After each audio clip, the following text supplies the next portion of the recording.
నమస్తే అన్న పేచర్ మీరు చూస్తున్నది Charan show friends. Laila movie disaster అవడానికి మెయిన్గా 3 కారణాలు అయితే ఉన్నాయి. సో ఇంకా చాలా కారణాలు ఉంటాయి, కానీ 3 తీసుకున్నాను, ఎక్కువ వీడియో కూడా లెంత్ అవ్వకుండా ఉండటం కోసం. సో ఈ టాపిక్స్ గురించి మనం డిస్కస్ చేసుకుందాం. లైలా మూవీ డిజాస్టర్ అయింది, ఈ అన్నిటి గురించి కూడా మనం ఈ వీడియోలో అయితే కంప్లీట్గా తెలుసుకుందాం. అంతకన్నా ముందు మీరు ఫస్ట్ టైం మన ఛానల్ చూస్తున్నారు, తప్పకుండా మన ఛానల్కి సబ్స్క్రైబ్ చేసుకోండి. ఎందుకంటే మన ఛానల్లో రెగ్యులర్గా మూవీ రిలేటెడ్ వీడియోస్ కానీ అప్డేట్స్ కానీ రివ్యూస్ కానీ వస్తూ ఉంటాయని తప్పకుండా మన ఛానల్కి సబ్స్క్రైబ్ చేసుకుని ఫాలో అవుతుండండి. సో టాపిక్లోకి వచ్చేస్తే కనుక మెయిన్ ప్రీ రిలీజ్ ఈవెంట్ నుంచి స్టార్ట్ అయింది లైలా మూవీ.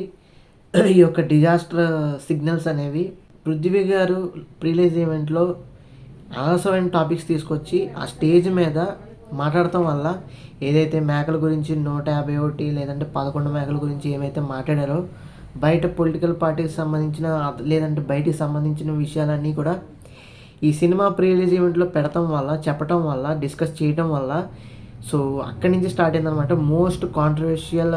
దాంతోపాటు నెగిటివ్ స్ప్రెడ్ చేయడానికి మూవీ మీద, అలాగే సినిమా ఆపేయడానికి కూడా కారణం అవటం వల్ల కూడా మెయిన్ ప్రాబ్లం ఎక్కడొచ్చిందంటే పృథ్వీ గారి యొక్క మాట ద్వారా నుంచే స్టార్ట్ అయిందనమాట.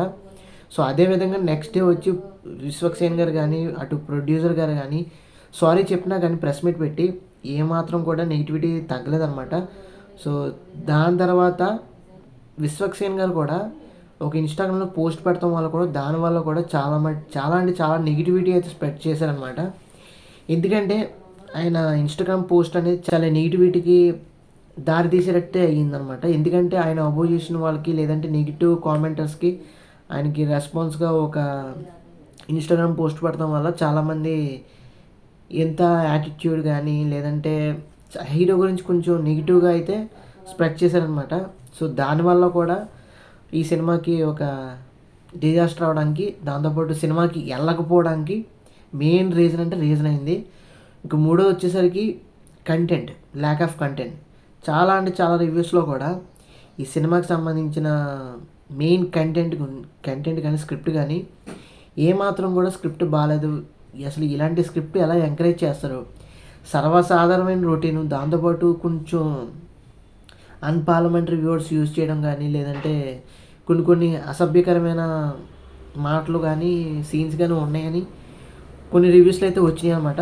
సో ఓవరాల్గా ఏంటంటే సినిమా మాత్రం నెక్స్ట్ లెవెల్ డిజాస్టర్ అవ్వడానికి, అసలు మార్నింగ్ షోస్కే టికెట్స్ కూడా బుక్ అవ్వలేని సందర్భాలు క్రియేట్ అవ్వడం అనేది ఈ యొక్క సినిమాకే చెందిందనమాట. సో లైలా మూవీ ఎవరో చెడగొట్టుకోలేదు, వాళ్ళ టీం వాళ్ళే చెడగొట్టుకోవడం అయితే జరిగిందనమాట. ఎందుకంటే ఆడియన్స్ దగ్గరికి వచ్చేటప్పటికి మూవీ అనేది ఒక ప్రొడక్ట్, ఒక వర్తీ ప్రొడక్ట్. ఆ ప్రొడక్ట్ గుడ్డా బ్యాడ్ అనేది తర్వాత, అది పబ్లిక్లో వచ్చిన తర్వాత విషయం. అయితే ఇలా ప్రొడ్యూస్ చేసేటప్పుడే, ఇలా డిస్ట్రిబ్యూట్ చేసేటప్పుడే కొంచెం ఇన్అప్రోప్రియేట్గా, కొంచెం ఇర్రెలవెంట్గా, కొంచెం యారగెంట్గా ప్రొడ్యూస్ చేయటం వల్ల, డిస్ట్రిబ్యూట్ చేయటం వల్ల పబ్లిక్కి వాళ్ళు తీసుకోలేకపోయారు అనమాట. సో అందుకు ఒక విధంగా లైలా మూవీ డిజాస్టర్ అవడానికి మెయిన్ కారణాలు అయితే అయినాయి.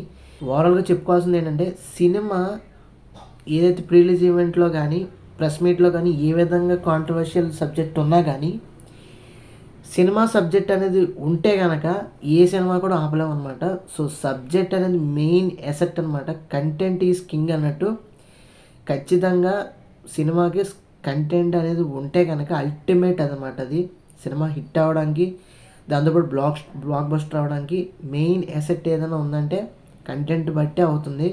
సో ఈ సినిమాలో లేకపోవడమే కంటెంట్. ఈ సినిమా ఎవరో కూడా ఆపాల్సిన అవసరం లేదు. సినిమాలో కంటెంట్ లేకపోవటం వల్ల చాలామంది చూశారు, కానీ సినిమాలో రొటీన్ స్టోరీ కానీ దాంతోపాటు డైలాగ్స్ బాగోపోవటం కానీ ఇవన్నీ ఉండటం వల్ల ఆడియన్స్ నుంచి కొంచెం నెగిటివిటీ అయితే, కొంచెం ఫీడ్బ్యాక్ అనేది కొంచెం పాజిటివ్గా అయితే రాలేదు. సో అందుకే సినిమా అనేది ఆటోమేటిక్గా షట్ డౌన్ అయింది. సో ఇవన్నీ కూడా పోవాలంటే కనుక తప్పకుండా నెక్స్ట్ టైం నుంచి సినిమా టీం కానీ సినిమా హీరో కానీ నెక్స్ట్ టైం నుంచి ఒక ప్రోడక్ట్ ప్రజలకు ఇచ్చే ముందు ఒక హంబుల్నెస్తో ఇస్తే కనుక మంచిగా ప్రజలకి ప్రమోషన్స్ కానీ, అటు మూవీస్ కానీ, అటు స్క్రిప్ట్స్ కానీ, అటు మ్యూజిక్ కానీ, అటు అన్ని విధాలుగా కానీ ప్రజలకు నచ్చేటట్టుగా తీస్తే కనుక విశ్వక్సేన్ గారు నెక్స్ట్ టైం నుంచి ఖచ్చితంగా విశ్వక్సేన్ గారు ఒక మంచి హిట్ అయితే అందుకుంటారు.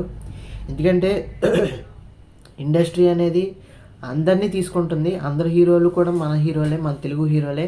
విశ్వక్సేన్ గారు కూడా మన తెలుగు హీరోయే కాబట్టి ఖచ్చితంగా మనం తెలుగుని సపోర్ట్ చేసుకుంటే కనుక, తెలుగు హీరోస్ని సపోర్ట్ చేసుకుంటే కనుక తర్వాత ఇలాంటి మిస్టేక్స్ జరగకుండా ప్రీ రిలీజ్ ఈవెంట్ స్టేజ్ మీద కానీ, అటు సినిమా స్క్రిప్ట్ లేకపోవటం కానీ ఇవన్నీ కూడా తగ్గించుకొని నెక్స్ట్ టైం నుంచి ఒక మంచి ప్రోడక్ట్ని అయితే డెలివర్ చేయడానికి అవకాశం ఇచ్చిన వాళ్ళు అవుతాం మనం. సో తప్పకుండా మీరు ఒక అవకాశం ఇవ్వండి. నెక్స్ట్ టైం నుంచి మంచిగా సినిమాలు తీసి మన అందరికి కూడా ఎంటర్టైన్మెంట్ చేస్తారని నేనైతే మనస్ఫూర్తిగా అయితే కోరుకుంటున్నాను. సో లైలా మూవీ ఒక పీడకలు అనుకొని తర్వాత వచ్చే సినిమాలు మంచిగా తీస్తే కనుక ఎక్స్ట్రాడినరీ సినిమాలు అయితే మన తెలుగు ఇండస్ట్రీ నుంచి వస్తాయి. దాంతోపాటు ఇంటర్నేషనల్ లెవెల్కి కూడా ఎదుగుతాయి. ఆస్కర్స్ని తెచ్చుకునే అవకాశం కూడా మన తెలుగు సినిమాకి, తెలుగు ఇండస్ట్రీకి అయితే అవకాశం ఉంటుంది. ఇదండి ఓవరాల్గా. సో ఈ వీడియో నచ్చినట్లయితే తప్పకుండా మన ఛానల్కి లైక్ చేయండి, షేర్ చేయండి, సబ్స్క్రైబ్ చేసుకొని ఫాలో అవుతుంది. Thanks for watching. See you again. Bye bye.